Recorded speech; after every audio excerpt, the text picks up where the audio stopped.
Welcome back to the Show Me Show podcast for episode 21, I do believe. I am Luke with my co-host Cam. On today's show, we got a very, very packed show. We're recording this immediately after the trade deadline is passed, really. So we got all of the MLB trade deadline news. We got that. We got tough scene of the week. We got NFL training camp is back. So this is the most NFL news we've had in a while now. We got extensions galore. We got the Deshaun Watson situation, the suspension. Then we're finishing up. We're bringing in a new segment. So normally we'll finish up with say hello, kiss you goodbye. It's not being replaced, but this week we have a new segment. So we'll introduce that. So stay tuned for that. And yeah, let's get right into the show.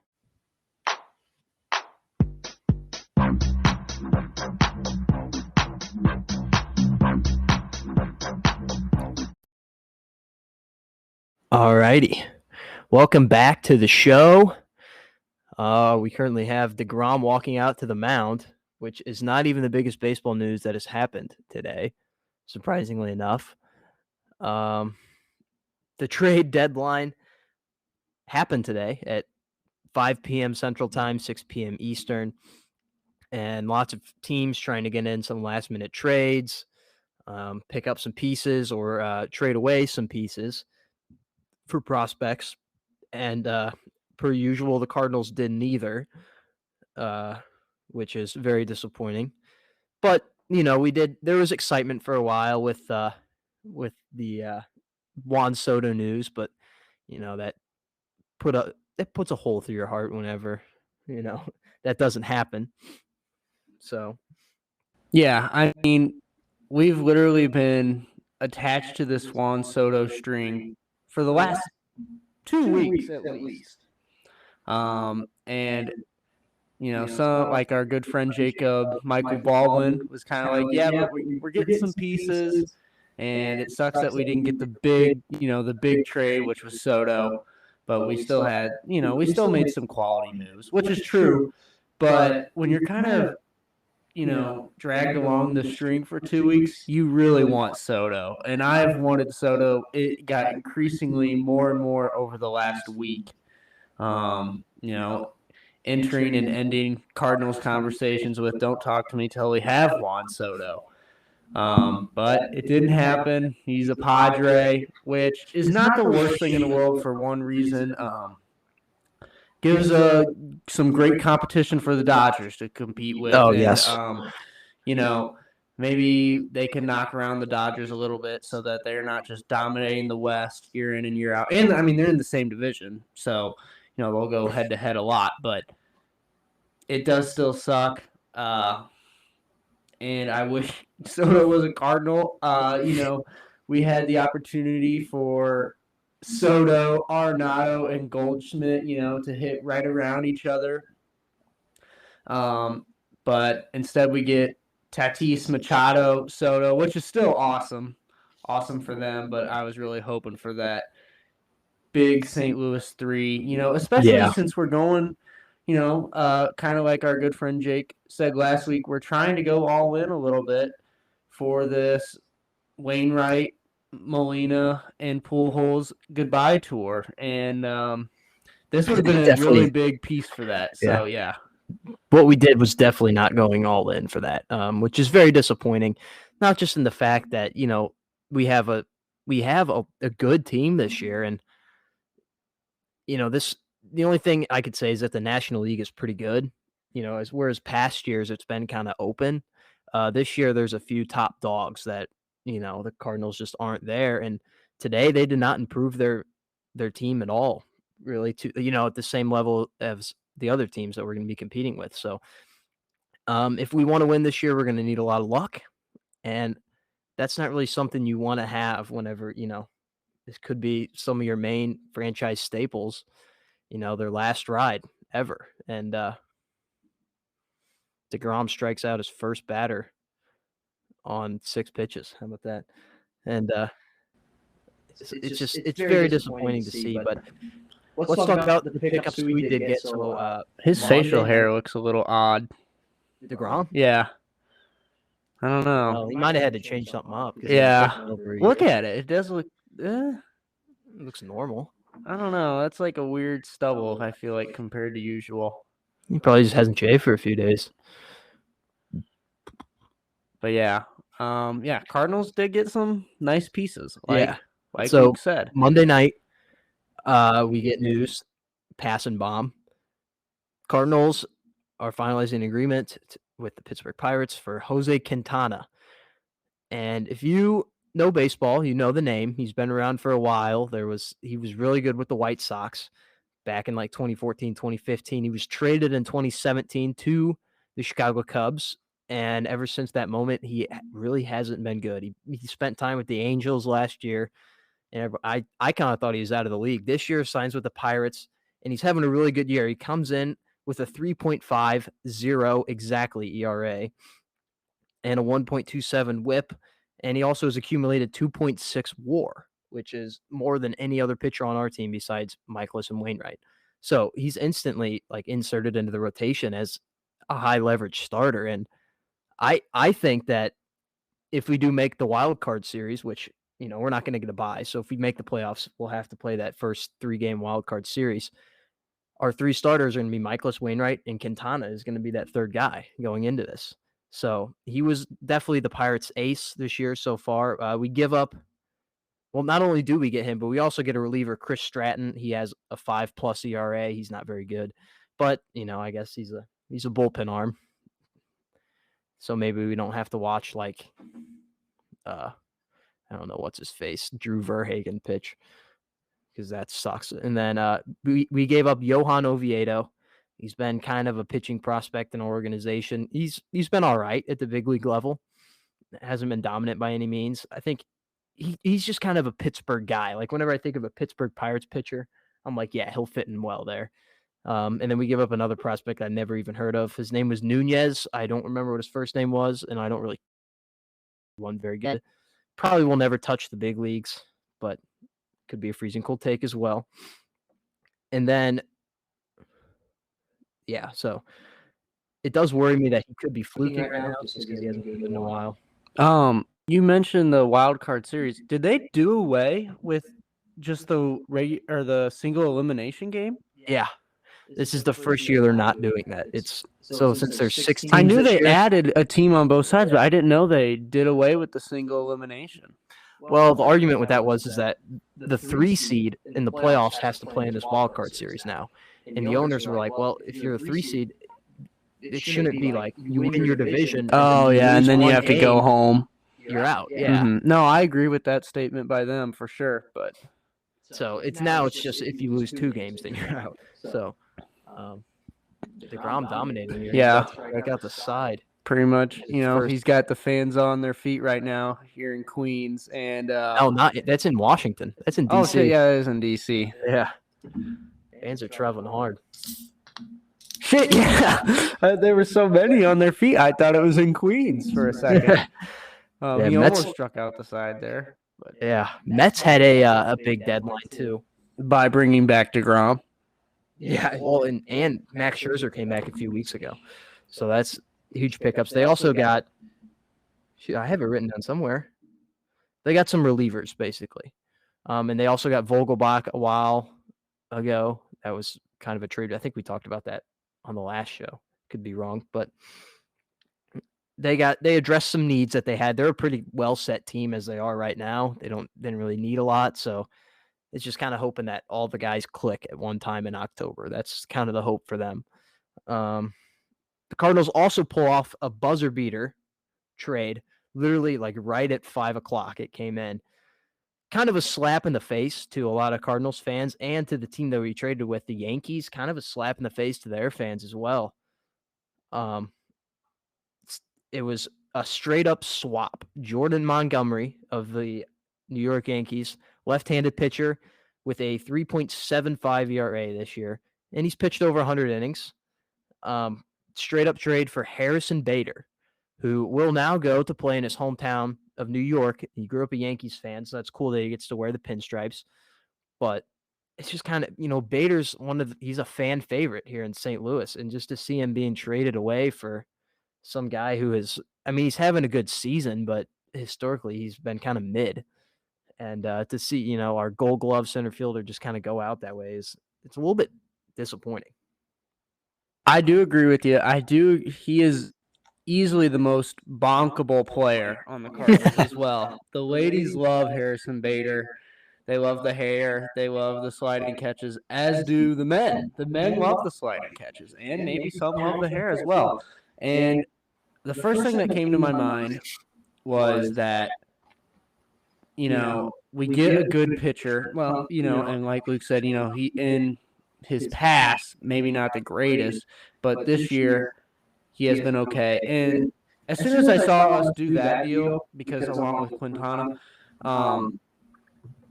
we sufficed the need of pitching, and Yeah. at the deadline, it was either two things. We needed a bunch of pitching or we were going to get Soto. And, we got one of the two. There wasn't any way we were probably going to get both.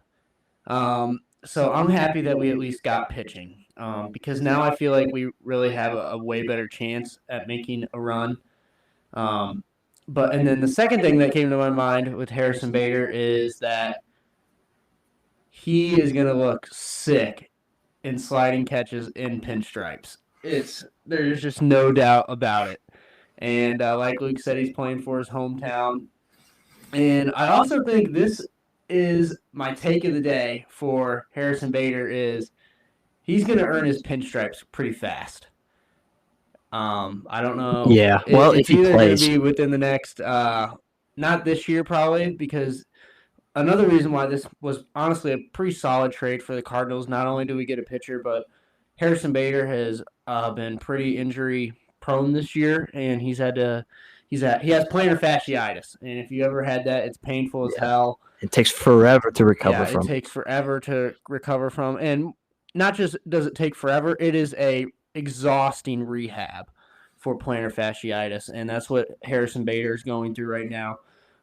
So I think Mo realized we really can't cook with Bader this much this year and brought in Montgomery. But like I said, I think Bader's going to earn his pinstripes over the next couple of years in New York.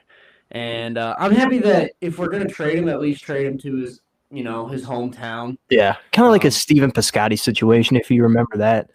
He was from the Oakland area, and it was right when his mom had cancer, and he was just really underperforming for the Cardinals, and we traded him there.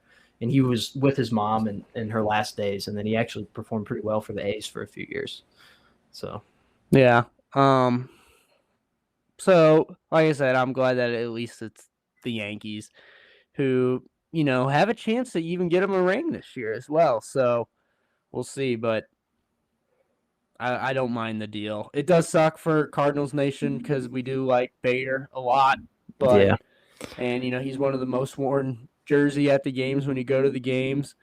And like we said, he's a fan favorite, and it was just like really unexpected almost. It happened so sudden. I don't know if it was unexpected, but it was very sudden the way that we just traded him. A straight up swap, like Luke said. So yeah, I mean, I think some people it was talked about him going into the trade with Soto, and I think people are like, oh yeah, that's fine, it's Juan Soto. But once Soto went to the Padres, which we'll talk about in just a second here, it was kind of like, yeah, it looks like we're keeping our team, but then Bader's just gone like that. And, for Yankees fans, I feel bad for them as well because, Jordan Montgomery's having a great season for them, and they're just kind of rolling right along, and they trade away their third or fourth starter right now behind, Cole and Nestor Cortez. He might be better than Nestor Cortez at the moment. And so he's a middle of the rotation guy for a first place team. And they just trade him for a guy who may not even see the field this year because of his injury. And so this trade doesn't make sense to me really in any way. It makes more sense for the Cardinals. I'm not really sure what the Yankees were thinking on it, but I mean, I can kind of get it for the Cardinals, but it still is like, I don't really get it, long term, but because now we're missing an outfielder. We got Carlson in center. He's fully in center, right? This has got to be a huge boost to Carlson's confidence, though. Like seeing the reports today, oh, we're not going to trade. Dylan Carlson was not in any packages for Soto, and then now he's the starting center fielder just like that. So we're putting a lot of belief in him, and I don't mind. I think Carlson's going to be a great player, but it's a huge boost to him. We got O'Neill in left, but who's our right fielder? We got Nootbaar, who's playing well right now, Dickerson, who has been playing well recently, but those are your guys in right field. It's just kind of sad, honestly. And, there were talks about getting another bat at the deadline, but that didn't happen. So here we are. Yeah, I think it'll probably be Nootbaar more because he's just been playing. He's been playing well in the field. But even the other night, actually, in DC, both Dickerson and Nootbaar hit bombs. So we'll see. Hopefully they progress a little bit as, we draw closer and closer to the hunt for October. So, the hunt for October is already on. It pretty much starts now. Right now. Yep. So this is where teams go to work. They focus on winning games. That's their main focus. One other thing I have to say about Jordan Montgomery, he's got over 100 innings, which is the same as Quintana, but he's got 21 starts, which is tied for the most in the league this year, and that's what the Cardinals seem to like in their pitching lab. He's also got a 104 ERA plus, which is just slightly under average, and where's his official ERA? 3.69 is his official ERA. I think I said 3.7 earlier. So very solid guy. I mean, he's got a lot of innings, but the Cardinals just seem to love the contact pitchers, and that's kind of like a boring brand of baseball. So I'm ready for the Mike Maddox era to be done. But regardless, we can move on. Soto, the biggest deal of the deadline, biggest trade really in recent memory in baseball, probably since the Mookie Betts trade. It might even be above that. He goes to the Padres, and the Padres are an obvious winner of this deadline. Not only did they get Soto, but they also where is it? They got Brandon Drury and Josh Bell in the trade with Soto as well. So, and one of the biggest ones, it's down here. They get Josh Hader from the Brewers. That was a shocker as well. I don't think anyone saw that coming, but the Brewers get a haul. They get two really good pitchers at major league level, and then they get two other pitching prospects. And they, are solidifying their bullpen still. So, yeah. Not to mention that the Brewers have a hell of an arm barn going right now. Oh, yeah. They're pitching lab, man. Yeah, so the prospects that they got as well, not that I know much about them, but, I'm willing to go on a limb and say that, they'll probably make it to the major leagues and have a solid career maybe with the Brewers or somewhere. One last thing that I forgot to mention about the Yankees, and I think you were trying to allude to this, Luke, but if the arm barn in New York goes sour towards the end of the campaign and Bader doesn't really touch the field until maybe mid-September or, going towards October, this is going to look kind of a big fail on paper, if you lose Montgomery and, like I said, if the arm barn goes sour and, your pitching down the stretch isn't very good and you're missing Montgomery and you can't even play Bader. That it would not be a great look for the Yankees front office when you're playing the best baseball that you've played in. You have World Series aspirations this year. And you're the best team at the deadline and the All-Star break, and you just traded away one of your better pitchers. So if it doesn't work out, it's not going to look great. But if they just win the World Series, nobody will remember. So except Montgomery, he'll remember. He'll still get a ring. So, well, hopefully. I mean, hopefully he gets a guaranteed ring. Hopefully we play the Yankees in the World Series. But back to the Yankees to make up for the trade of Montgomery, I guess. They do get Frankie Montas from the A's for some of their top prospects as well. So not all sourness in New York. They do get a big arm, one of the biggest one of the biggest pitchers on the market. So that's a good trade for them. Montas kind of injury prone this year. He's not really like a dominant ace guy though, but that's not what they need. They got Garrett Cole for that. So he's just a guy that they can throw out there to trust in a playoff game, against the Astros, which he has been good against in his career, and hopefully help them win a World Series. So that's their goal with that one. Good trade there.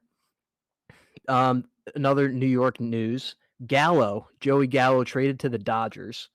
So probably that's just a win-win for all of them. Gallo had no spot in New York, and now he gets a new home in L.A. The Phillies also went to town this deadline. They get David Robertson from the Cubs, good bullpen arm there, and Brandon Marsh from the Angels. And then right after acquiring Brandon Marsh from the Angels, the center fielder, in a separate trade, they got Syndergaard from the Angels. So twice today, the Phillies and Angels were on the phone, and twice they made two separate trades. Syndergaard is kind of like a perfect Philly guy, though. I feel like he's going to fit in well in the city of Philadelphia. He's got the New York roots, but I didn't feel like he was really a New York guy. So Philly just kind of like fits him perfectly well with the hair and all that. I think he's gonna be nice there. DeGrom is cruising too, by the way. And then that's about it. Tyler Mahle goes to the Twins. Luis Castillo, big arm, goes to the Seattle Mariners, so that's going to help them. I think they make the playoffs this year. Red Sox, very puzzling moves. They were trading away guys like Christian Vazquez, but then acquired Tommy Pham, so it's kind of like, what are they doing? Astros get Trey Mancini from the Orioles, also kind of puzzling. Orioles in the middle of a winning season here, trading away pieces. Jorge Lopez also went today. I forget who he went to. Might have been the Dodgers or the Brewers. I can't remember. And then the Cubs, probably one of the biggest surprises of the deadline, don't trade Wilson Contreras or Ian Happ. Very, very weird considering they're nowhere close to contention. Contreras' contract is up at the end of the year. Ian Happ's, I do believe, as well. If not, it's up next year. So I don't know what the Cubs are doing because they could have gotten a haul for those guys. And unless they plan on like re-signing them, but I don't foresee that happening either. And that's about all the notes I have on the trade deadline. There's some other stuff that happened, but those are the big moves. Obviously, the Nationals get 4 top 100 prospects, 2 top 20 prospects in Major League Baseball right now. So they get the 1, 2, 3 of the Padres in their organization. They get some really, really good stud pitchers. They get this one 18-year-old that throws 100 miles an hour. So that's a big pickup there. And yeah. You have written down your winners and losers here. Yeah. And I agree with them. And the one I want to go off on, I already did today to some of my buddies, is the Orioles. I just, I'm not a fan of the city of Baltimore because of the Ratbirds, the Ravens. But, for some reason, I just have a slight soft spot for their fans, for their baseball team, because of just all the pain that they've endured over the past decade or so, And, they finally get a taste of winning. They finally, have some confidence in their team. The players have confidence. And then they go out and trade their clubhouse leader, pretty much, and Trey Mancini, a guy who's been there, a guy who has beaten cancer, the big C. Yes, true. He actually he thanked the Baltimore doctors because he said that they saved his life, the ones at Johns Hopkins University. So you trade your cancer survivor, but not just that. Like I said, he's a clubhouse leader, and while he's not having his greatest year, like I said, it's still Trey Mancini. And then they sold some other guys, and so they just became big sellers. And I don't know if I'm a big fan of it because. No. Your club, like me and Luke were just saying, the campaign is coming to a close sooner rather than later. There's plenty of baseball left, sure, but this is the nitty gritty time of baseball season. This is actually when it really gets fun. Oh yeah. Trade deadline's like the start of fun. Yeah, for baseball. This is when it really starts to get competitive, and the competitive juices start flowing. And the Orioles just sold on that, and I feel bad for their fans because they haven't experienced it in a long time, and they finally get the chance to, and they sold. And while while it was still kind of a little bit of a long shot for them to even make the offs, they had a chance. And, one or two teams in each division each year towards the end of the season gets hot, and another team will falter. And I feel like sometimes people are too analytical and don't take it into account about that. It's a thing that happens every year. Teams get hot and teams falter late. And the Orioles could have been right there, man. And I really believe that they had a fighting chance at the very least. So I feel bad for their fans. And I wish they would have kept it going because they're kind of fun to watch all of a sudden. And, I'm kind of not big on the Orioles organization right now because not only did they do this, but people forget that they moved back that wall this year in left field. Less home runs. And it just looks ugly as shit. That's the simplest way to put it. It used to look fine, and now it is just butt ugly. So horrible looking left field wall, and now this. Come on. Oh yeah, for sure. And like you said, I think it's different for teams like the Giants or the Red Sox, who are around the same record as the Orioles, but those teams had like playoff, even World Series aspirations at the beginning of the year. Both teams went to the I don't think the Giants went to the CS, but they both went deep into the playoffs last year, and this year they're just kind of falling off, and they're both in really tough divisions, not really playing well, trending in the wrong direction. And so for those teams, it makes sense to sell. But for the Orioles, a team that hasn't been good for years upon years now, they finally get a little bit of winning here. And yeah, it was still a long shot for them to make the playoffs, and ultimately they probably wouldn't have. But the fun that it would have given their fans and the fun it would have given their young guys that are on the team right now, I think outweighs the prospect return that they got for the two main players that they traded. And they're already really well set for the future in the next couple of years. They got some big names coming up. I think they got like 3 top 20 prospects in Major League Baseball. And then they also have Matt Holliday's son they just drafted. So exactly. They've been selling for years. This was the year you don't have to sell, and they still did. And, one thing that Luke, I think, was kind of alluding to as well is, the Red Sox and the Giants, they're having solid years, but, they had bigger dreams at the beginning of the season. But those are also teams that are there all the time. The Red Sox are in the playoffs constantly. The Giants make miracle runs, it seems like. They pull shit out of their ass all the time, it seems like.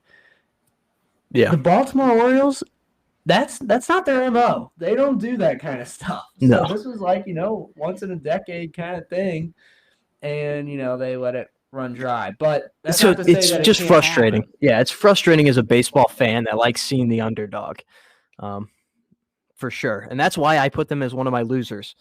Some other losers, I have the Cubs, mostly because they're a poverty franchise, and they had 2 really big stars that are just going to rot there and then probably leave in free agency, and they're going to get nothing for them. So, it was sad for their fans when they traded the big 3 last year, but at least they got a lot for them.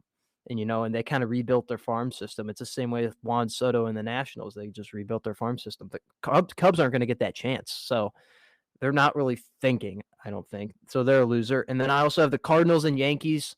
Even though the Yankees didn't have a terrible deadline, they made some good moves, but I think Cardinals and Yankees fans, their fans had higher aspirations.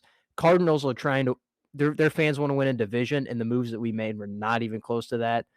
The Yankees, they want to win a World Series, and when you look at what other teams did, like the Astros, the Twins, the Dodgers, the Padres, the Met, teams like that, the Yankees lost. So, and then my winners obviously are the Padres. They literally rebuilt half their team, and now they're really set to make a World Series run. The Phillies, they picked up some huge pitching and a few bats. So that's, good pickup for them. That's what they need. Mets obviously win. They filled holes in their team, and they're just really, really looking good right now. The Braves, of course, because they just always make good moves. Picked up Raisel Iglesias from the Angels as another buzzer beater deal. And then Astros, of course, because, picking up holes again. And then the Twins, they made some big pitching moves, and they're set. They're hopefully trying to break an 18-game playoff losing streak. So So there's a lot of playoff streaks that could be broken this year in different ways. And that pretty much wraps up trade deadline talk. So that was quite a bit of talk about trade deadline. So I'm ready to get into tough scene of the week. Yep. Before we get into tough scene of the week, we have a quick NBA segment, and we're going to try and keep it here under 20 seconds. Ready, set, go. Kevin Durant and Kyrie are still on the Nets, so nothing has happened there. And it seemed like the NBA and free agency was moving at 1,000,000 miles an hour, and then all of a sudden it's just come to a complete halt. Wouldn't be shocked if the NBA is trying to hold on to this move until when football season starts, so maybe they can try to steal the show on a preseason game night or something like that. But yeah, Kyrie and Kevin Durant are still in Brooklyn, and Paulo and Chet dominated a fake league the other night. Paulo took a picture afterwards. 50. So yeah, that's pretty much all that's going on in the NBA, and now it's time for tough scene of the week. Alrighty, I guess I'll go first because I have a very big tough scene, and then we actually have a collective one that we both put individually, and then we were talking about it before, and we're like, oh, we both have it. So I went to the dentist today just for a yearly checkup or whatever, and it's come time where Cam had it done a few months ago, and mine's not going to happen for quite a few months now, probably around Christmas break, but at some point in time here soon, I'm going to have to get my wisdom teeth removed. And it's not going to be fun. So that's an incredibly tough scene. Do you have any other ones besides our collective one? No, I will, just let you know. I mean, it is a rough week. It's usually, as long as you don't get dry socket, which is something to look out for. And I'm sure we'll talk about it when it comes closer to it and all the stuff that you have to do to make sure you don't get dry socket. But it is just a really rough week. You have a great appreciation for your parents over that week. They help you out so much. And so shout out Mom there for helping me out through that week. But, yeah, you'll also lose probably about 8 to 10 pounds that week of just not eating real food and eating shit like yogurt and ice cream and noodles and stuff like that. But, yeah, that is a big, tough scene. I feel bad for you. And your face hurts. Oh, and your face really hurts that first day. And you look like a chipmunk. I remember that was the first thing I really noticed, besides the fact that I couldn't really talk because of all the gauze in my mouth. It was just like, I look like a chipmunk. So, yeah. Yeah, I can't wait for it. Sarcastically. And then our collective tough scene is that it's at 88 years old, so a great life. Mm-hmm. Long life, and just an epic life too. Yeah, truly. I mean, it was a top tier life, honestly. For sure. You talk about top 10 lists. That we talk about top 10 of life. This guy's got a great chance to be on it. And Bill Russell, the Boston Celtics legend, player and coach, passed away earlier this week. So 88 years old, like I said, it wasn't anything unexpected, but it's kind of just a nice remembrance thing, to remember the life that he had, the incredible basketball career that he had, winning, 11 championships, and then, what he did outside off the court. And the civil rights movement. Yeah, for civil rights, what he did for black basketball players around the globe. And for just black people around the globe. Yeah, definitely. I do believe he was the first black head coach in the NBA. You correct me if I'm wrong, but that one I'm not sure about, but he was one of the first, he was one of the first black players. If he wasn't the first one, he was one of the first, 3. So yeah, and he was also one of the first black players, I do believe. Maybe. Mm-hmm. He probably around the time of Wilt Chamberlain, so. Yep. Him and Wilt were pretty much at the same time. So, but yeah, I mean, 5-time MVP, which is crazy. He had like a 40 rebound game in the playoffs, Hall of Famer, obviously. Won the finals, I think, twice as a coach. I think he won it 9 times as a player. 11 rings. A lot of people throw him on their Mount Rushmores just for the 11 rings, which is justifiable. Yeah, that's fair. I mean, it's crazy. And it wasn't just like he was like riding the bench. He was like a star player on these Oh, teams. yeah. Probably the best player on these teams. So it actually like makes a lot of sense Yeah, too. like I said, 5-time MVP. You know, that is a shitload of MVPs, whether you're in baseball, basketball, or football. So Yeah, I mean that's an NFL record for MVPs. So yeah. So yeah, I mean, just a great life, and like we said, he did just as much off the court for humanity as he did for the growth of basketball. So yeah, thank you, Bill Russell. Yeah, shout out to him, and hopefully he rests in peace. Yeah. The one other thing about that, you know, I think you just kind of said it. You're like, it wasn't like it was like crazy unexpected. It was also nice to see that it just like happened naturally. Yeah. It wasn't like a disaster or something like that. Yeah. So maybe they'll retire his jersey around the league, because was he the logo for a little bit? I don't think so. You don't think? Okay. Because Jerry West was like the same time. Yeah, he was the logo forever. Jerry West still is the logo, isn't he? Yeah. Okay. Yeah. It was just kind of weird, but I guess, I mean, at the time the logo was made, he was probably one of the best players. So, yeah, for sure. I mean, tough scene. I think that's all the tough scenes we have. So a little bit of a shorter segment, but kind of a sad one, you know, in the fact that, you know, it's DeGrom is cruising. Man. All right. So, and I guess we'll move on to some NFL talk right now, because for the first time since really the Super Bowl, the NFL is back. I mean, in some way, shape, and form. NFL players are reporting to camp. They're getting ready for the season. Big time if you're an NFL fan. Like, I know Cam is a huge NFL fan. I'm a big NFL fan, not as big, but it's very exciting to see that, because I love NFL football. So, I mean, that's a good scene. I mean, every single time I'm on Twitter or I'm watching TV, you know, and I'm seeing the guys at training camp and they have pads on right now. They're done with the fake football, you know, just warming up and getting ready, learning the plays and shit like that. I mean, it's time to go. It's go time. You know, guys are getting cut soon, and preseason first game is August, Thursday, the 4th. That the Hall of Fame game? The Hall of Fame game between the Jacksonville Jaguars and the Las Vegas Raiders. They could have picked a better team than the Jaguars to play in it. Yeah, but that's a team that they'll actually probably play players that will start in games, because they're not that good. You know, they're fighting for spots. I just hope that we get to see at least 1 or 2 drives of Trevor Lawrence. Yeah. And honestly, I thought I read a report that they're not even going to throw Derek Carr out there.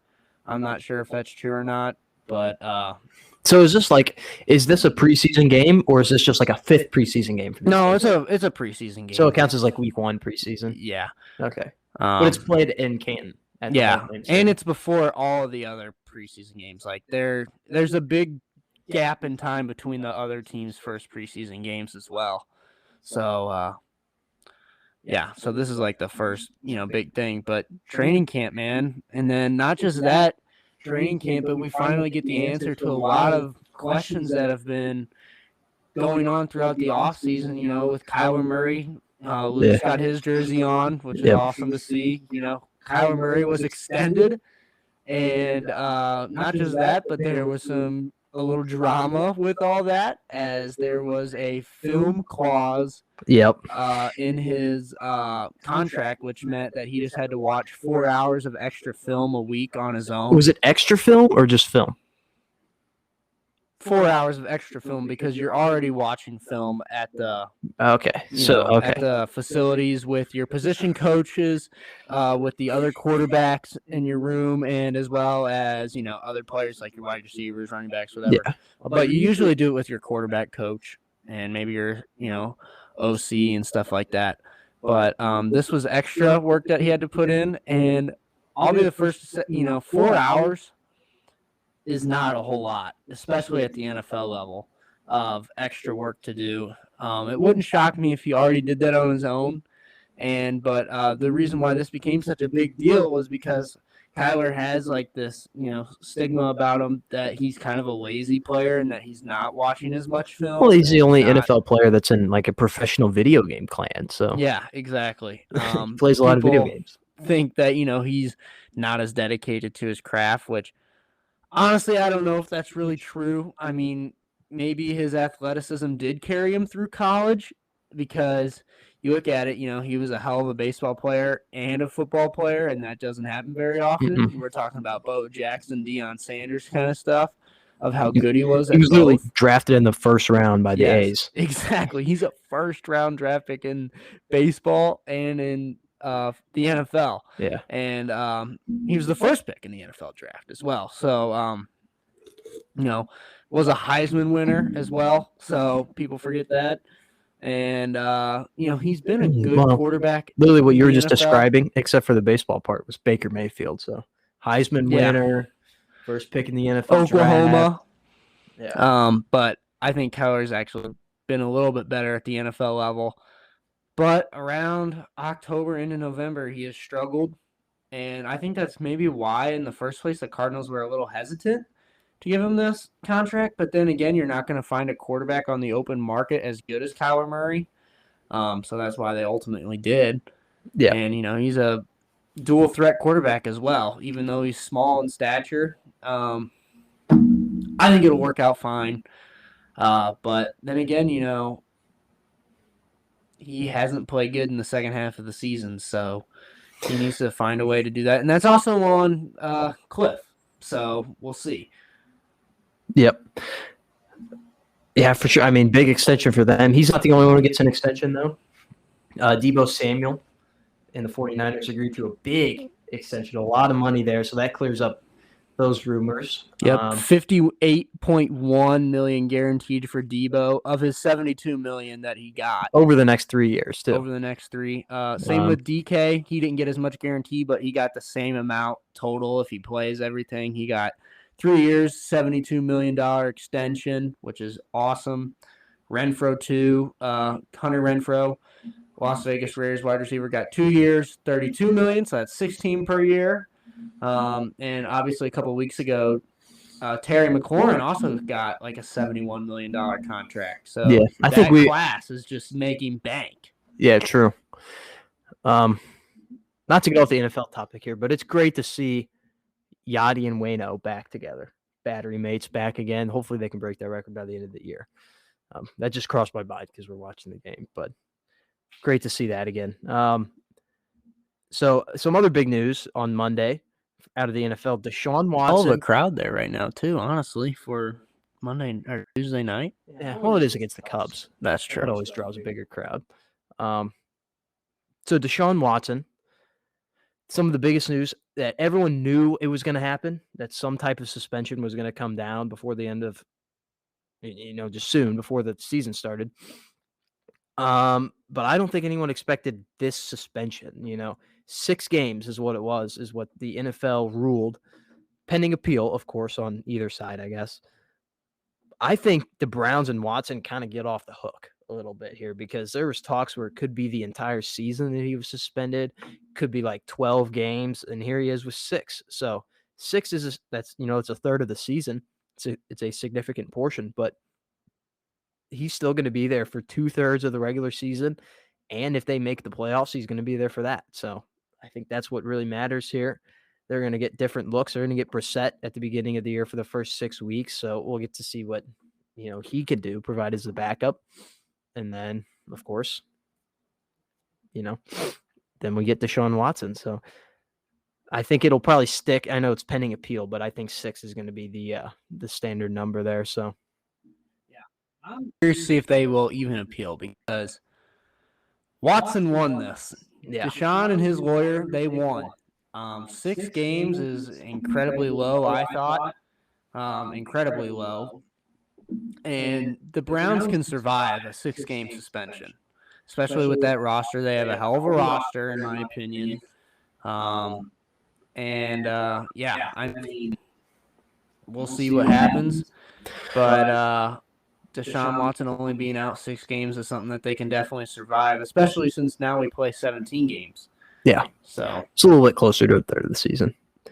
But you've seen the meme going around. You compare this to other extensions across the league, or not extensions, Suspensions. suspensions. Yeah, sussies. Not X's or whatever you call them. Extension. That was stupid. I don't even know why I was talking about that. And then Calvin Ridley, obviously this year gets full year for gambling, for his team to win, by the way. And then was it Josh Gordon? They're like, oh, he got 74 games for smoking. Well, it wasn't just that, but and he also did it multiple times. It was just weed, though. Yeah, true. It was just all had to do with weed and violating it and stuff like that over his career. Yeah, but I mean, if you could even say, well, Deshaun Watson got 6 games, while Ray Rice only got 2. Mm-hmm. So I don't know what the NFL or Greg has Hardy against women, but it seems to be, they don't really care about off-field stuff that happens to women. Yeah. Kind of a sexist move by Roger Goodell, honestly. What were some other ones? There was a couple more, I feel like, that were missing. DeAndre Hopkins also got 6 games. DeAndre Hopkins, yeah. But it was PEDs, so yeah. Even though he wasn't intentionally taking them, but it was still PEDs. So that one makes sense, trying to give yourself a competitive advantage. Or here's one. Tom Brady deflating footballs that had no impact on the outcome of that game because the Colts got absolutely walloped. He got 4 games for just that, and Deshaun Watson got 6 for 20 sexual assault claims. So there you go. Which probably not all 26 of them are – probably some of them are moot, but whenever you get 26, you got at least one that's bound to be correct. Yeah. I used to be, I've done a complete 180 on Deshaun Watson. I used to hope that, you always hope that these aren't true, but especially in Deshaun Watson's case, because I love watching him play football because he is electric and he is fun to watch and he's just a winner. Saw that at Clemson. And for the first time, we were going to get to really see that with the Browns because he has a good roster around him. And that was just all torn down as the cases just kept growing and growing and growing and growing. And like Luke just said, surely not all of them are going to be true. And I agree with that statement. I agree with Luke that not all of them are true. Obviously nobody can prove that, but, they just kept coming. No pun intended. But not all of them are going to be true, but some of them are.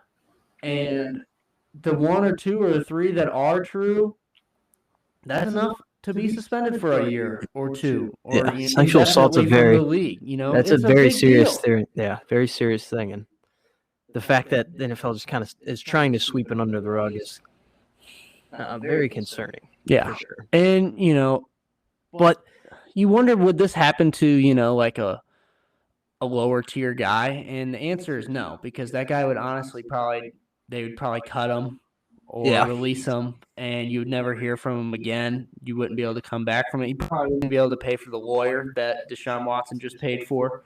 So true. And the lawyer probably knows Adam Schefter very, very well, if I had to guess, and is probably telling him to say things and giving him a little extra cash, and probably making Deshaun Watson look a little bit better, maybe.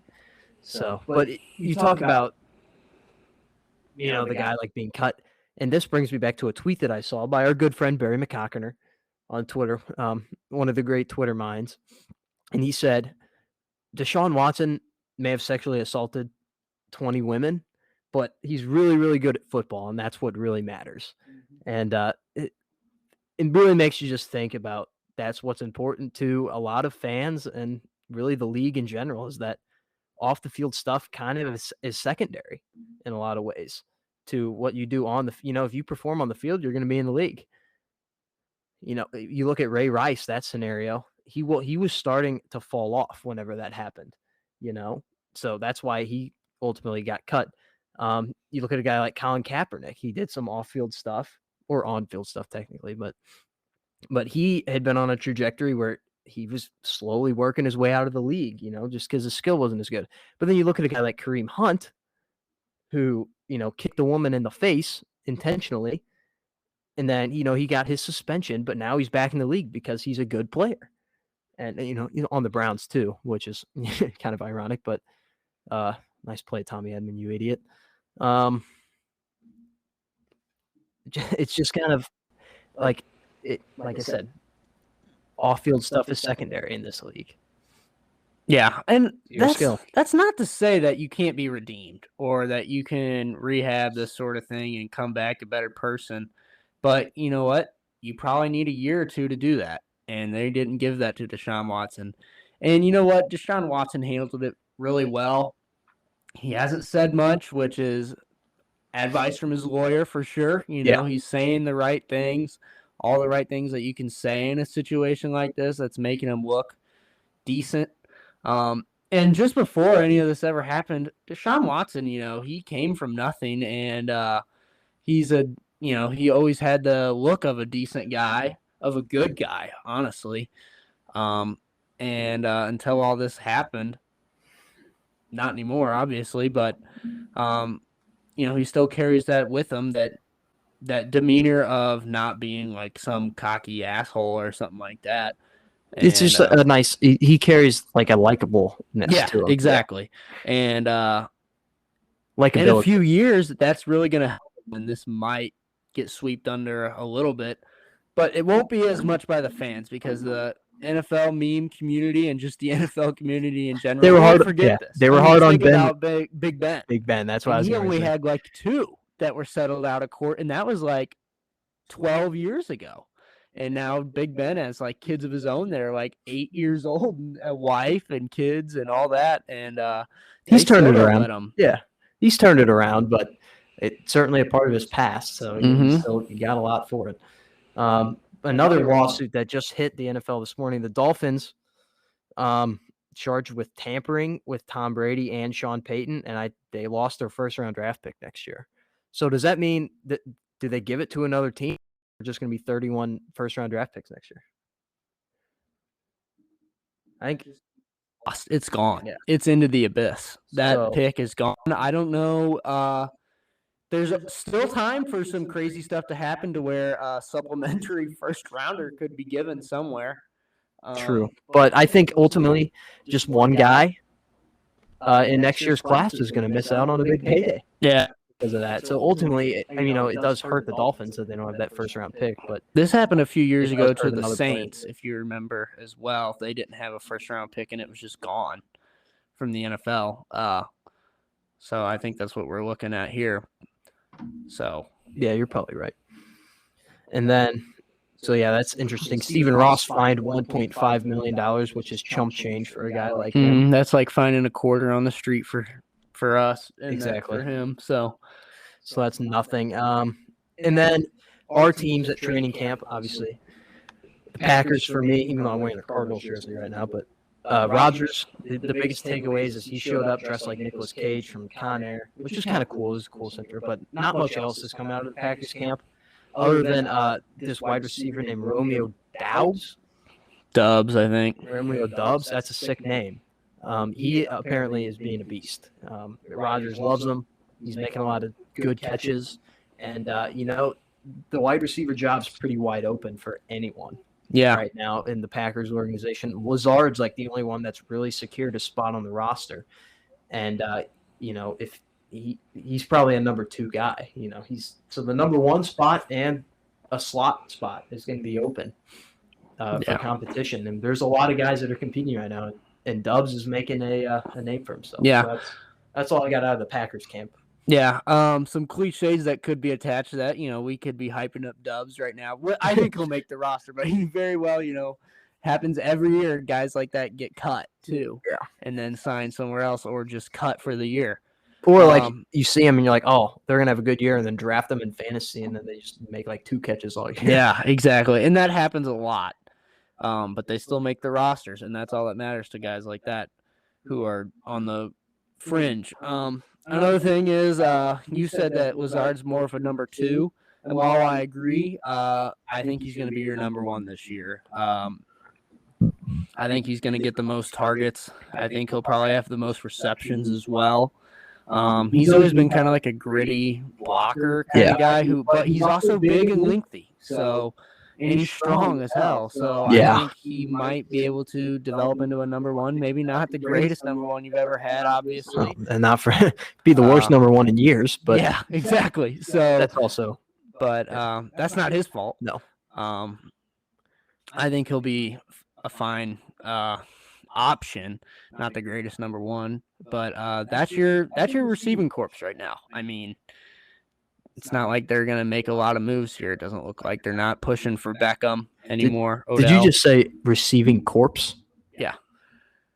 Receiving corps? Corpse. Well, it's corps. That's how you say it. Like the Marine Corps. It's not Marine Corps. That's my bad. That's an English error. It isn't. There's a lot of English errors, but I'm an English scholar, and I'm here to correct you. Is it? But it's spelled C-O-R-P-S, right? Yeah, that's how it's spelled. But Marine Corps, Marine Corps, corpse, Marine Corps. When you say corpse, it sounds like a dead person. Like the wide receiver corpse. It's like, whoa. Well, they are kind of dead. Shot, you know, they are kind of dead though. No, they're alive. Rogers is reviving them. Rogers did come out today and say that he's happy with it, but also a couple weeks ago he said that he was mad at him. So I guess training camp has fixed it. Now, some other guys that we're looking at here with the Packers is, will Cobb make the team again? I think he will. I think he'll be your slot, but he's old as hell. So I don't know how that's going to work. Christian Watson apparently is getting surgery. Bad. Oh, yeah. That came out of nowhere. That's very bad for us. We are the biggest Christian Watson podcast on the planet. Definitely. We want him to succeed a lot. So this kind of sucks. And like Luke just said, it came out of nowhere as well. Hopefully, since they're attacking it early, this surgery, he'll be fine. And he'll be ready to play when the season. Obviously, I don't think he'll be there week one if he's getting a surgery. I'm not really sure how bad it is, but he should be able to play this year. But it's going to hurt his progression. Yeah, for sure. So, some Steeler camp notes.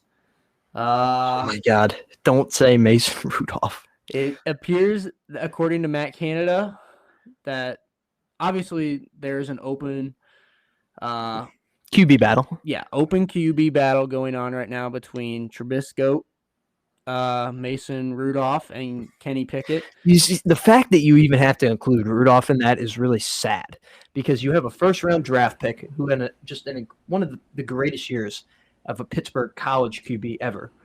And then you have Trubisky, who's had a lot of past success, and they just gave him a fairly big contract, you know. And then you have Mason Rudolph. You know, it's like that one meme, like where you see like the Marine or like the soldiers lined up, and then you got the clown outfit guy. That's Mason Rudolph. That was a verbal meme there. And that's what it reminds me of because he just doesn't belong. Or it's like the three dragons, you know, where you see the two menacing ones, even though, you know, Trubisky and Pickett maybe aren't the menacing ones, and then the one that's goofy looking, that's Mason Rudolph. So the fact that he's even included in this QB battle is really a sad and really annoying as an NFL fan because he may be one of my least favorite NFL players. I hate him. I don't like Mason Rudolph either. Steelers Nation is actually kind of split on this, on whether or not, you know, if he wins the job fair and square, if we should give him the chance or not. And I'll say this. If he wins the job fair and square, have at it, Matt Canada, because that means one thing. Matt Canada will definitely be a dead man by the end of the season. And when Black Monday comes at the start of the new calendar year, Matt Canada will be gone. And probably honestly, before I think then. he might be gone either way. Now, if Trubisky starts, I think the Steelers have a chance to find a way because Mike Tomlin can always do this, and that's why I am glad that he's still the Steelers coach this year. He always finds a way to win 9-10 games, especially with the extra game, with 17 games now. And I think that we can definitely win 10 games with Trubisky because, you know, he can be a system quarterback and we have a good defense, even with some pieces leaving like Joe Hayden. But I think with Trubisky, we have a chance. Now, people are like, well, what about Kenny Pickett? According to all the reports coming out of camp, he looks like a rookie quarterback. And he said apparently they're saying that he looks really bad, like really, really bad, and he's just not going to play. And that's fine. I mean, he's a rookie. He has to wait his turn and he has to learn. And that's why Rudolph is in the battle right now. Pickett is the clear number 3, it looks like. Are you a Rudolph guy? No, I'm not a Rudolph guy, and you know that. Okay. I'm not a Rudolph guy. We can agree on that, is that but we hate Mason Rudolph, and he took out Duck Hodges out of the league because Duck Hodges, he should have been the rightful backup of the Steelers, but Mason Rudolph, pushed him out of the league. But also, it's safe to say at this point, Duck Hodges is also a shitta. And at the end of the day, last year, Mason Rudolph proved himself that he can at least be a solid backup in the NFL. Mason Rudolph proved that last year. I'd rather have Jordan Love. I would rather have Jordan Love as my backup too, but that doesn't mean that Mason Rudolph can't be a backup quarterback in the NFL. He can. Look at this. We'll see. As Yachty comes up to bat for the first time with a runner on third. Oh, look at the fans giving him a standing ovation here. I want to turn the volume on for this, honestly. It might mess up our audio, but it's not that loud. Okay, whatever. Who cares? It's Molina. He sucks. He'll probably strike out here or hit into a double play. Runners on first and third with his first at bat. Before we get into it, we didn't recap the Cardinals' weeks, but really the only thing that matters is that we had a 2-game series in Toronto this week. We split that. Even though we didn't have Goldschmidt and Arenado, that was a huge debate on Cardinals Twitter that kind of took our minds off of the trade deadline for a little bit. So that was a tough scene. And, if the off chance that we do make it to the World Series, let's just hope that we don't play the Blue Jays because we're probably screwed. And then they have to get if we make it to the World Series and we play the Blue Jays. I mean, come on. Well, I mean, you have to. Do you not? I mean, do what you want, obviously, with the vaccine, but come on, you would be costing your team a chance to win the World Series because guess what? Paul Goldschmidt and Arenado are the 2 best players on the team, and they're the only good players on the team. We're kind of a shitta franchise, so without them, we would obviously fall apart. Now, we did split, which was good, but that happens in baseball all the time. So I mean, no harm, no foul in this series. It does suck that they couldn't play for sure, and they couldn't even travel and be with the team because they're a huge part of, I would assume the clubhouse. Oh, Yachty double play standard. Did I call that? Did I just call that? I literally just said he'll probably hit into a double play here, and of course that's what happens, because he sucks, but he's back. So. But if they do match up in the World Series, I think you're right. I think then their standards would change, whereas they would probably end up getting it. I don't know, but that would be pretty frustrating for a lot of fans, especially around the league, if that were to happen. But it's not going to. I don't think we'll have to worry about that because not only are we barely on the fringe of the playoffs, but the Blue Jays are not a top team in the AL right now. So. A lot of things have to fall into place for that to happen. Yeah. I also forgot to mention, could have been honestly another tough scene. Right as I was going to bed, I had been laying down probably for like 5 or 10 minutes, and I got this notification on my phone, and it came across twice because it came across CBS Sports and SportsCenter. So I was like, okay, I'll look because I didn't know if it was big deadline stuff with Soto or with the Cardinals or anything. And it was just that Najee Harris got hurt at practice yesterday. And hurt, not injured. He'll be fine, they said. But it was just horrible news to go to bed on because I was thinking about it. I was like, are you serious? We literally just told him this year he's not going to have to tote the rock as much and we can save him. And he's hurt in training camp, which was not something easy to sleep on. So, that was kind of a tough scene. But all right, I think he'll be okay. All right. So I think now we can move into the end of the show here. We're running a little bit over what we wanted, but it's fine. This week, we're going to have 3 NFL wheel spins, I think we decided, because we looked at the amount of weeks left before the NFL season starts, and we're like, we want to get all the teams in. And the only way to do that is to up it to 3 teams every week. So I think we're going to do that starting today. And then before we get to that, we have a new segment we want to introduce. So this week it's replacing Say Hello, Kiss a Goodbye. I mean, Say Hello, Kiss a Goodbye will still be here. It's just not going to be an every episode thing like it has been. And this week, the new segment, I think we decided on the name. It's In-N-Out Burger. Is that right? I'm still kind of in on just calling it In-N-Out, but Luke in or out. We could do in or out. Luke kind of added a spin on it as well. Yeah. That Don't know if it's going to stick, but it's In-N-Out Burger, and basically there's something. The segment consists of a pick that I'm in on, that we're in on, we're out on, and then just a burger of the week, which is that's the part where we're just kind of like, what is this? But whatever. We'll do it this week, and we'll see if it works out. But I thought, yeah, I thought it was a good segment idea. And Say Hello, Kiss Goodbye can get kind of redundant sometimes because it kind of matches in with Tough Scene of the Week a little bit. So this one I think will be something a little bit new. So I can start off. Yeah. Just for some more clarification, what we mean by in and out is you're in. It means you're all in on something, whether that's a player, a restaurant, or whatever. And then it's the same goes with what you're out on. You can be completely out on your phone plan provider or, whatever it is. So you'll kind of get the gist of it as we go along and you'll understand. Yeah. So what I'm in on, all in. Playoff runs by the Padres, the Phillies, and the Mariners. The Phillies and the Mariners haven't been to the playoffs in over 20 years. Phillies haven't been in over 10 years. And the Padres made it for the first time in like 15 years, just a few years ago, in the COVID year. So kind of an asterisk playoff appearance. And I'm all in on playoff runs by those 3 teams this year. I think there's no chance that it won't happen. The only team that maybe would struggle is the Phillies, but I think they'll make it. And I'm all in. What are you all in on? Well, this is also a little more Steeler talk, but a lot of you probably have already seen if you're on social media and if you follow football at all. I am 100% in on George Pickens.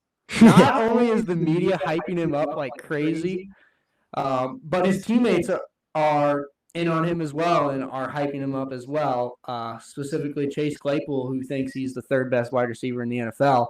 But George Pickens, I don't know if you saw the crazy play he made at practice the other day. He just looks silky smooth, it was like Olave, but he's also a giant human being, like tall and lengthy. Oh, yeah. He's a bad dude. Yeah, he is a bad man. And it also just makes me think, like, if he had a quarterback better than Stetson Bennett and wasn't hurt like crazy the past couple of years, he would have been just an absolute menace at the college level. And he already was. When he was playing, he was a menace. Yeah. And healthy. But the catch that you're talking about, is that the one where he dropped it? Like it just bricked off his hands, but then he dove for it and caught it? No, that was just like some ball work. He just caught a pass. I think it was either a comeback or a hitch route, and he just took it the distance. Now, granted, they weren't tackling him. Edmonds wasn't tackling him at the end zone because I don't even think they had pads on, but he just looks awesome. And he apparently, all the reports are he just keeps making spectacular catches.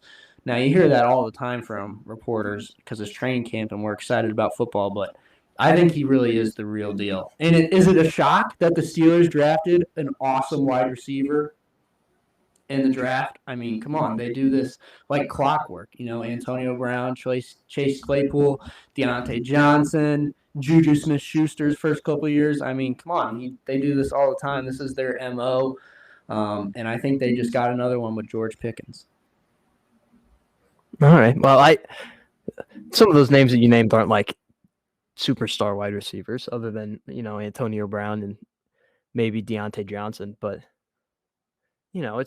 they do a good job. I think they just do a good job of drafting positions in general, not necessarily wide receivers, but like defensive players and really offensive line, except for recently. But I think, honestly, they're like league renowned, the best team at drafting wide receivers.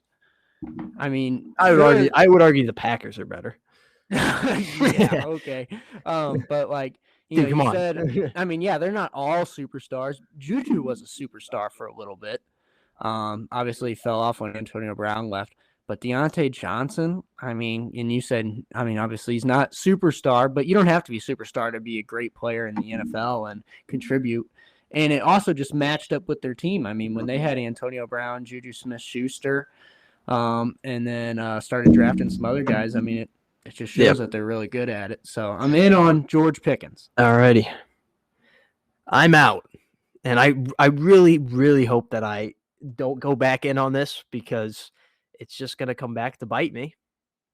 But I'm out on a Packers Super Bowl aspirations. This hurts to say, but the last 2 years ago, I really got in the playoff run, and it destroyed me when we lost to Tom Brady. It was awful. And last year, I told myself the entire season, I'm like, just enjoy the regular season. We're going to lose in the postseason. And sure enough, at the end of the season, I talked myself in, well, maybe we could win a Super Bowl. We have a path here. A nice play, Lars, you idiot. And then, oh my God, is he going to get a triple off that? Lars Newport's such a bad outfielder. I take that back. He's actually decent defensively. And this year, obviously, with the team a little bit worse, but the defense is a little bit better, I think. They're going to win the North again. That's just kind of a standard thing that they do. They're going to win the North. They're going to make the playoffs, but they're not going to win a Super Bowl. And I have to just keep telling myself, just enjoy the regular season because come playoff time, you're going to be disappointed again. So I'm out. Along with enjoying the regular season. No. It's 18 fun weeks, especially if your team's good. You have something to look forward to every weekend or maybe during the week as well to kind of lift you up for wherever you're doing or going through. But yeah, I don't know. Just their receiving core. Their defense is special, I think. And you still have a Hall of Fame quarterback who's a beast and will have a great year, mark my word, again, no matter who he has to throw to. And I think there's actually going to be a couple of hiccups with Aaron Rodgers to start the season. And he's going to rally the guys somehow, some way, and he's going to have a good season with this wide receiver core. And I think it's inevitable. He's just hot right now. The last couple of years. So he just doesn't care. He's on a heater where he just doesn't care about winning. He's on a heater of I'm just gonna go out and play some really damn good football, and people are gonna harass me online 24/7 and in the media, and I don't really care. Exactly. So, whatever. What are you out on? Ooh, this is a good one. I am also 100% out on Judge Sue Brown. Do I need to say anything else? Judge Sue Brown, the lady who made the final call on the amount of games to suspend Deshaun Watson for. I am 100% out on Judge Sue Brown. She's, first off, not that this should matter, but let's just say it did matter. She's a woman, and she only suspended him for 6 games, so. I'm out on Judge Sue Brown. I mean, she failed women everywhere. She failed the 26 women with the claims. She failed the rest of the NFC North or AFC North. She didn't fail Browns Nation, the dog pound. Maybe she's a Browns fan secretly.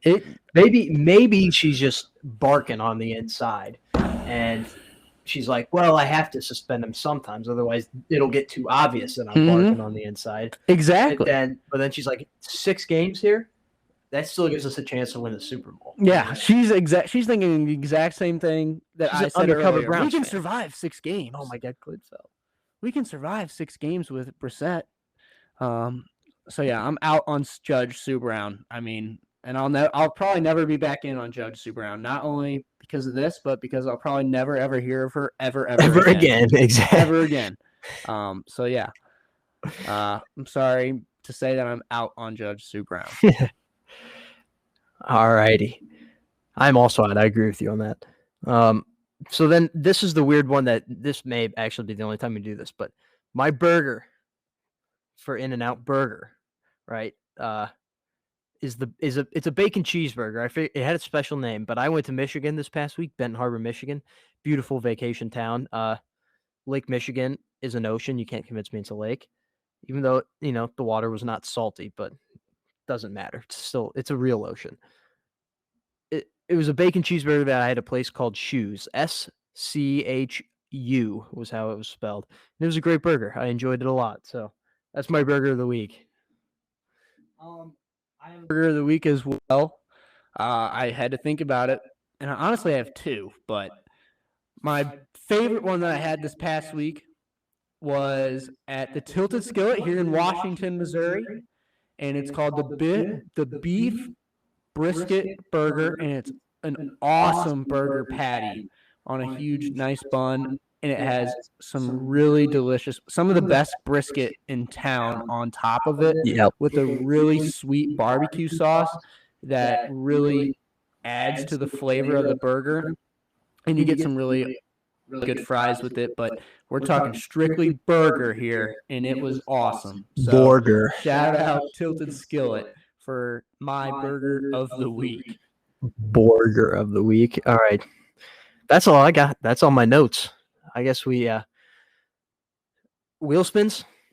All righty. So the tab, we had some complications with the computer, and it ultimately had to be restarted. So all the teams that we had eliminated were now back into the wheel. So I tried to eliminate as many as possible, but you can't just click on a team and eliminate them. You have to land on them and then eliminate. So it was really difficult. Hopefully we just don't land on any of those teams. So here we go with the first spin. You got the 1 minute timer up. All righty. Oh, here we go. Of course. All right. It's the 49ers. We already did a 49ers, though. So that was one of the teams that I just simply could not land on earlier in the 10 minutes of doing this. So I guess we'll just kind of anticlimactic there. I apologize. Please don't be another team that we've done. That's the Browns. We already did the Browns, too. All righty. I'm not entirely positive on that, but I think we did the Browns. We have them written down. All right, this looks like a new team. Here we go. The Chargers, LA, baby. Dude, I want to talk about this so bad. All right, you got the timers going? I will start. This team has some of the best uniforms in football. Their color combination is amazing, and it goes perfect with the new LA SoFi Stadium vibes. They're going to be a surprise, I think, winner of the AL West this year. That's my prediction. They got such an exciting young offense. Austin Eckler, Justin Herbert, just absolute beasts. And their defense is really, really good. I think a lot of guys, if they stay healthy this year, they're going to have an amazing team. With J.C. Jackson assigning Derwin James is back, Joey Bosa doing what he does. They got it at all the levels. Yeah. Khalil Mack. Khalil Mack was a big signing, in my opinion. I think they have the defense to do it, but for some reason, this defense over the past couple of years just hasn't played up to the billings and have really let down the Chargers offense. Now, with that being said, Herbert is a star, and he's already a superstar, but he did toss 15 interceptions last year. Let's bring that down this year, and I think, they're at least going to make the playoffs. Hopefully, unless they Charger. Well, unless they tie or try to tie, and then all of a sudden call a timeout, and then the Raiders just kick a game-winning field goal in overtime as time expires. True. Chargers have tie energy. When you think of teams most likely to tie in the NFL, I think of the Bengals for sure. Oh my God, I was just about to say that too, but I was about to say of the Chargers. I think what are some other teams? Maybe the Titans are kind of tie-ish energy. Titans give off tie energy. The Vikings give off tie energy. Yeah. There's the Jaguars. More. No, they give off lose. Yeah, they just lose energy. Fuck. Dolphins are kind of tie-ish too. Okay, Recently, it seems like, and they may have not even have tied a game in years, but they just feel like it. Yeah. I think it's now that I'm thinking about it. I was gonna say the Bengals, right, but they're kind of moved out of that tie-ish energy because of Joe Burrow. I feel like the teams that have real tie-ish energy are game manager quarterbacks with solid defenses that just can't really do a whole lot. I think the football team can honestly have some tie-ish energy too. But they're also kind of just losing. Yeah, so I don't true. know. Maybe they'll tie bad teams. I don't know. All righty, that's the Chargers. Eliminate. That was a good segment. I am excited for the Chargers this year. So very, very excited. I'm also excited to see what this next team is going to be. Oh my goodness, a counterpart. The Kansas City Chiefs. Is this a home? No. Oh, and it would be a ground rule double. Tommy Edman would have scored on that. The Chiefs, you got the timer set up? Oh, you started already. Patrick Mahomes, one of the best QBs in the NFL. They did lose Tyreek Hill. I don't think it's going to matter. Juju looks like an absolute beast that's going to replace Wright and well in that offense. Nicole Hardman, obviously the speedster that they need. Travis Kelce, reliable. Their offense is one of the best in the league. And I just said I think they're going to be upset in the AL West by the Chargers, but they're definitely going to be a Super Bowl contender still because they got Mahomes and they got a good, potent offense. Yeah. You mentioned Nicole Hardman as your speed spur, but let's not forget the valuable MVS, Marquez Valdez-Scantling, to replace the Tyreek Hill speed that is missing. And Hardman has dealt with some drops. So hopefully, Mahomes can have that deep threat again with MVS. Their defense needs to shore up a little bit, as always, as we always say with the Chiefs, but they kind of carried them at times during when Mahomes went cold. And to top it all off, Nick Bolton got the green dot, which means he'll be the play caller this year on defense for the Chiefs. So, yeah. Big Mizzou guy there. Very big Shout out Mizzou guy. I love Nick Bolton. He's just a truly great player already. Yeah. Who knows how long he'll last because, he's playing middle linebacker and, it's a tough position to last at, but he's been a good second-round pick for him. All right. And then our third team here is going to be we did the Steelers last week. I think that was the final team that I didn't eliminate. So look at that. We got all three of them out that I didn't eliminate. What luck. What luck did we land on the teams, of course, that we already did. Oh, all righty. I'm wearing this Steve jersey right now. Arizona Cardinals. I'll let you start with this one. You got to think about what you're going to say here for a second. Okay. Well, we talked about the film clause with Kyler Murray. I think it's, we'll forget about it once the season starts because we'll have football back and we won't have to talk about drama stuff. And I think Kyler will have a great first half of the season.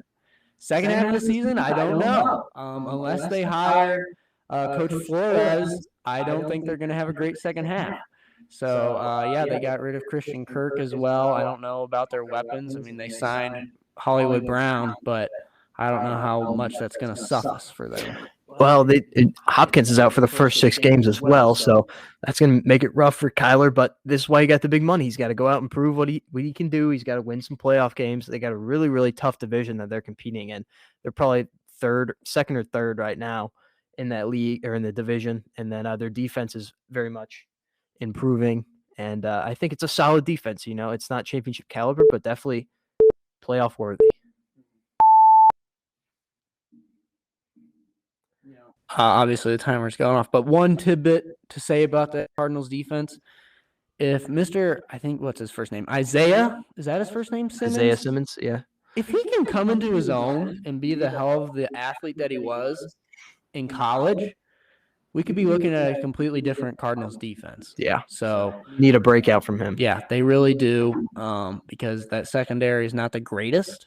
So we'll see. But yeah, those are our wheel spins, and that's pretty much our show. Hopefully the audio is a little bit better this week. I don't really know right now because we're still in the show, but yeah, we'll see.